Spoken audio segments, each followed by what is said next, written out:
Hai guys official, mantap. Assalamualaikum warahmatullahi wabarakatuh. Jangan lupa tonton terus Hi Guys Official, subscribe, like, share, and comment. Berkah selalu. Assalamualaikum warahmatullahi wabarakatuh.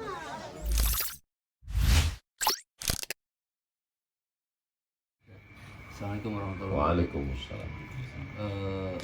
Penjelasan Ustadz ini benar-benar sangat berkesan lah untuk saya.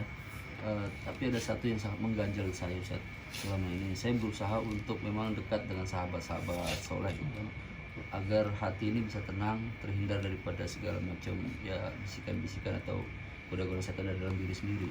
Nah, yang saya sangat khawatirkan saat ini Ustadz, sering kali itu hampir setiap hari ketika sedang sendiri Ustadz. Sedang sendiri itu godaan setan tuh tinggi sekali, bukan godaan setan mungkin, jadi saya menyalahkan setan. Mungkin dari diri sendiri nih, ingin berbuat dosanya tuh kencang sekali Ustaz. Nah itu kadang suka juga saya bisa tidak terhindarkan itu. Nah itu mohon arahan Ustaz, kira-kira amalan memang yang kira-kira kita bisa saat sendirian itu kita bisa terhindarlah dari hal-hal yang memang bisa menjerumuskan kita kepada maksiat Ustaz. Tidak ada yang paling mengerti tentang diri kita kecuali diri kita sendiri. Makanya orang Jepang mengatakan manusia itu wajahnya ada 3. Wajah dia kepada orang lain, wajah dia kepada orang dekat, wajah dia saat dia sendiri. Bukan dari hadis, tapi dari Instagram. Jadi kita paling mengerti bahwa diri kita begini, maka kita cari obatnya. Saya paling tidak bisa sendiri, maka jangan pernah sendiri. Jangan pernah sendiri. Jadi kalau pergi kemana-mana, tidur dengan kawan-kawan beramai-ramai. Kalau di rumah dengan istri, dengan anak, hindari untuk sendiri. Karena kita belum lagi sampai pada maqam merasa ramai di tengah kesunyian, merasa sunyi di tengah keramaian. Itu maqamnya wali-wali Allah. Merasa ramai di tengah kesunyian. Saat dia sendiri, dia tetap merasa ramai. Kenapa? Ada malaikat, ada roh, ada nabi. Ada orang yang seperti itu, ada. Imam Al-Ghazali. Imam Al-Ghazali setelah dia 11 tahun berkhalwah. Khalwah itu sendirian. Ditinggalkan jabatannya sebagai rektor di Universitas Nizamiyah. Nizamul Muluk, nama sultannya membuat Universitas Nizamiyah, dia jadi rektornya. Imam Ghazali kalau dia berjalan 70.000 orang pengiring di belakang, saking kan hebatnya. Lalu kemudian dia melihat semua kehebatan, popularitas, jabatan ini hanya melalaikan hatinya, ditinggalkannya semuanya, pergi dia ke menara Masjid Umawi di Damaskus. Satu sudut pojok di masjid itu tempat dia berkhalwat sendirian, maka disebut pojok itu Zawiyah Al-Ghazali. 11 tahun. Sampai pada puncaknya apa kata dia? Dia melihat malaikat dan ruh orang-orang soleh, wali-wali. Jadi kalau udah sampai pada level itu tak pernah merasa sendirian. Bagaimana mau buat dosa, nampaknya malaikat itu. Nah, jadi kita belum sampai ke level itu. Ya ayyuhalladzina amanu taqullah, takutlah kamu kepada Allah, wa kunu ma'as shadiqin, hendaklah kamu bersama orang yang shadiq. Tak cukup hanya sekedar takut kepada Allah, wa kunu ma'as shadiqin, hendaklah bersama orang yang shadiq, bersama orang. Jadi kalau misalnya anak di kamar hotel sendirian, minta kawan nih sama Fadil, sama Ustaz kalau khawatir sendirian. Ya Ustaz, tapi kan mandi gak mungkin sendirian. Mandi yang cepat-cepatnya ekspres. Tak usah terlalu berlama-lama. Hindari hal-hal yang kira-kira membuat kita jerumus dalam dosa. Saya paling tak tahan melihat perempuan. Jangan tengok perempuan. Tapi tak terhindarkan tengok perempuan. Istri kan perempuan juga. Kata guru saya dulu, almarhum Ustaz Hafiz Yazid, kalau engkau melihat perempuan di jalan, lalu waktu itu dia ngomong itu di kelas, anak masih SMP. Kalau engkau ketemu perempuan di jalan, dia waktu itu dia ceramah, terpukau dengan perempuan itu, baliklah ke rumah. Karena sesungguhnya apa yang ada pada perempuan itu ada juga di rumah. Kata dia. Dia sedang mengatakan bahwa setiap permasalahan yang dihadapi orang ada solusi.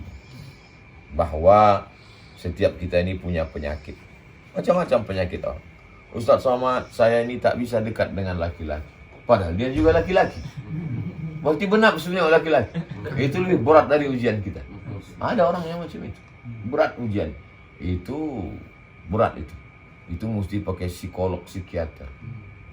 Terindikasi homoseksual. Dan tak ada yang paling mengerti itu. Kita, diri kita sendiri yang paling mengerti.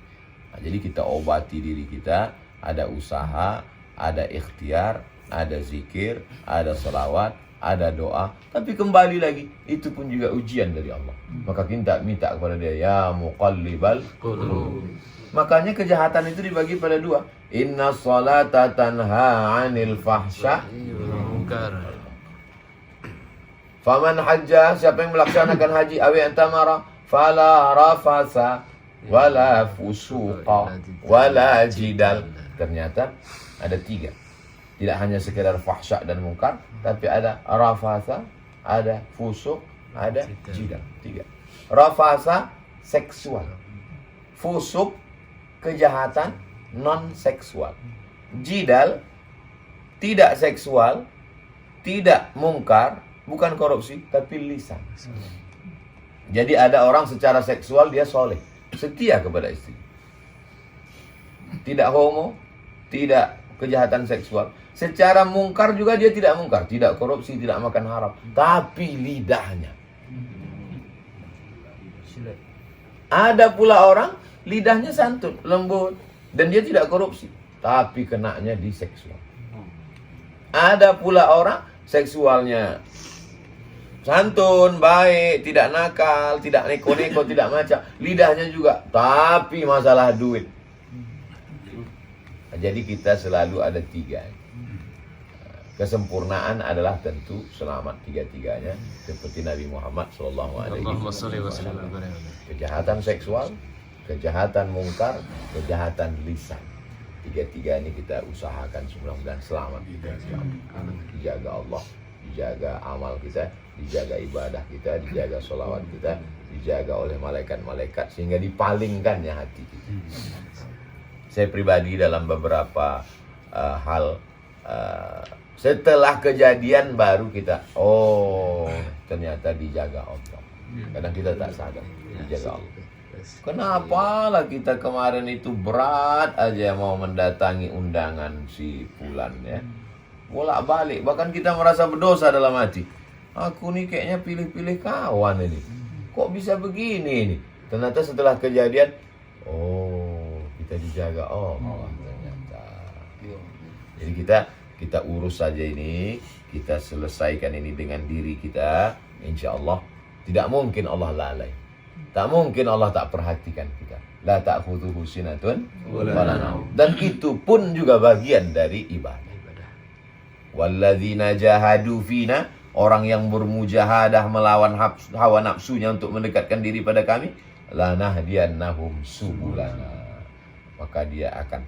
Saya misalnya amat sangat rentan kalau bayangkan kalau nomor handphone ana macam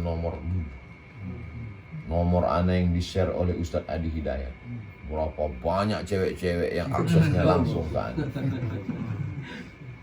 Jadi segala nomor-nomor itu ya ke Ustadz Andri. Jadi cewek-cewek itu ke Ustadz Andri lah ya.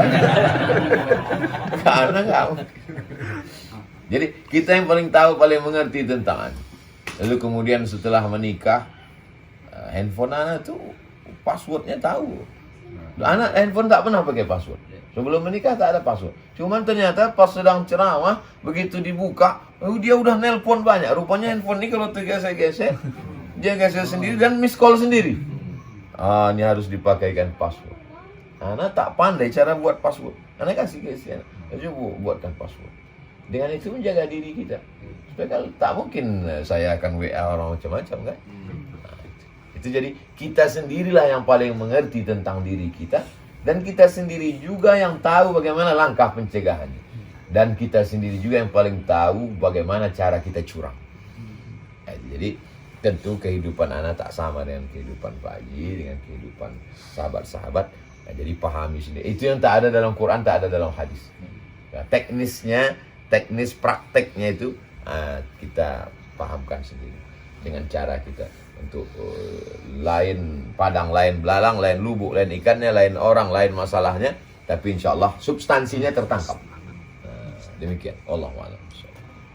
Selamat untuk Hai Guys Official. Semoga liputannya menjadi inspirasi buat anak-anak muda.